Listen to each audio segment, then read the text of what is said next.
You enter the main terminal at Lambert, there's all kinds of familiar airlines that you know, Delta, United, American. But there's also some lesser known carriers flying to places few people go, and it's costing you a lot of money, $260 million a year, leading critics to ask, is this why we're broke? Your attention, please, for those of you traveling out on Air Choice 1. It happens 3 times a day at the Decatur, Illinois airport. Flight number 2513. Small 9-passenger planes load up, With service to St. Louis. then take off for Lambert Airport. Please proceed through gate number 1. On a late January afternoon, 4 TSA agents are ready to screen the passengers. In preparation for passenger boarding. Or in this case, the passenger.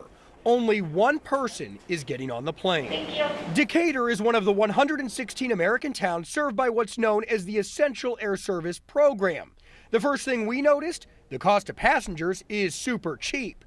You can buy a one-way ticket from Decatur to St. Louis on Air Choice 1 2 hours before the flight for $35. The federal government basically makes their fares cheaper. Douglas Holtz-Eakin represents the American Action Forum, a conservative nonprofit based in D.C. Data provided by the U.S. Department of Transportation backs him up.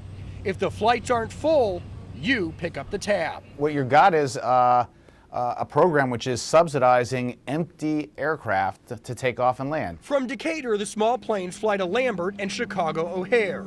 The annual subsidy for the routes, $2.6 million. On some days, there's actually more than one passenger. On this flight from St. Louis to Decatur, there were 6, including our producer. But 3 of the passengers never got off. Everybody going to Chicago with us? They stayed on the plane, using Decatur as a cheap layover to get to O'Hare. Lawmakers with EAS cities in their districts generally support the program. What would happen to a town like Decatur if this program was scrapped?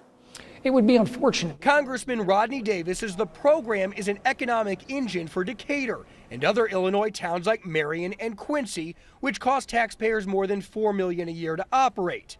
Davis says even if you don't fly the routes, which most people don't, it's still a benefit to Lambert Airport. You pull those flights out, that's another ramp and another gate that's not being utilized. It's actually 2 gates. Between Air Choice 1 and Cape Air, planes headed to 9 different EAS cities leave one after another every day to costly little destinations like Cape Girardeau, Fort Leonard Wood, Kirksville, Southeast Iowa, and Jonesboro, Arkansas.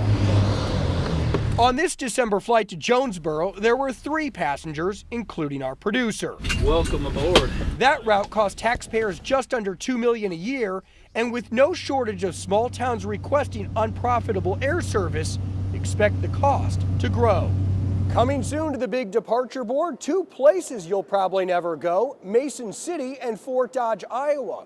You might not fly there, but you will pick up the $6 million tab. And here's something we didn't expect. Just as the TSA is increasing security across the country, we made this startling discovery during this investigation. I have to go through security again? Or? No, we don't have TSA. Oh, okay, well that sounds good. Wait, what? No security? None?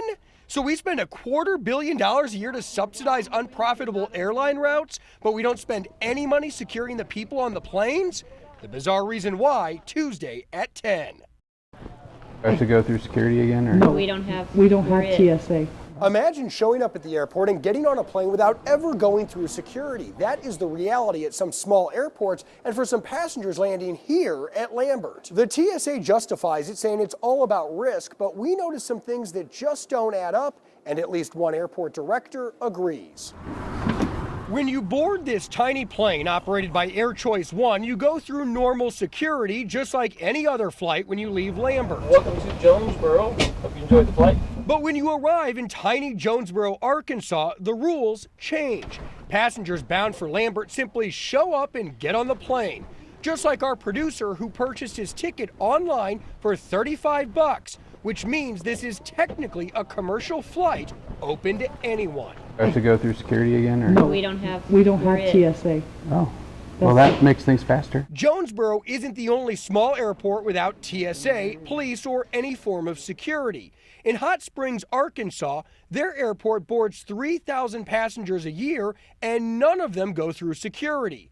The airport's director doesn't like that. It's always been my concern that the smaller airports would be a prime target. George Downey says his airport and others like his had TSA agents after the September 11th terror attacks, but that changed in 2009 when bigger 19-passenger planes were replaced by smaller 9-passenger planes, something the TSA calls air taxis.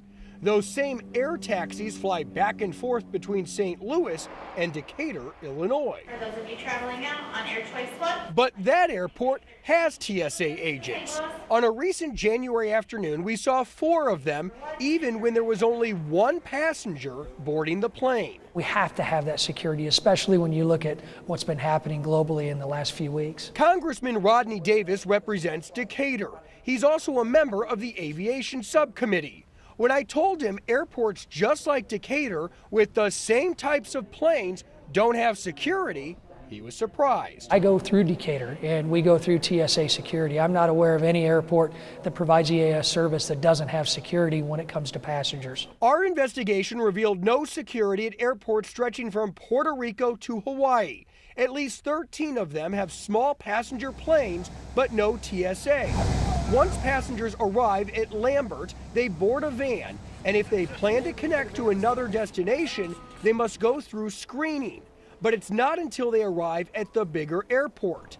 Until that point, bags aren't screened, passengers don't go through a metal detector. More than a potential terrorist threat, George Downey is worried about something else. It's unstable people. I've been personally involved in having several people detained because of their mental stability. Downey says at his airport, individuals without tickets have tried to board the planes, which have no cockpit door. The carrier that operates out of Hot Springs, just like Jonesboro and Decatur, receives federal subsidies because the routes aren't profitable. Taxpayers spend $261 million a year to operate those flights nationally, but in at least 13 cases, there's no money spent to keep the passengers and crew safe. And as our investigation reveals, there's no rhyme or reason as to why some small airports served by small planes, like Decatur, please proceed through gate number 1. get TSA, and other ones, like Jonesboro, We don't have TSA. get nothing. The TSA says it's not possible to eliminate all risk. It's about managing and mitigating risk, and that many of these small airports that still have TSA had bigger planes at one point. Lawmakers have promised to check it out. We're going to follow up. Chris Nagus, News 4.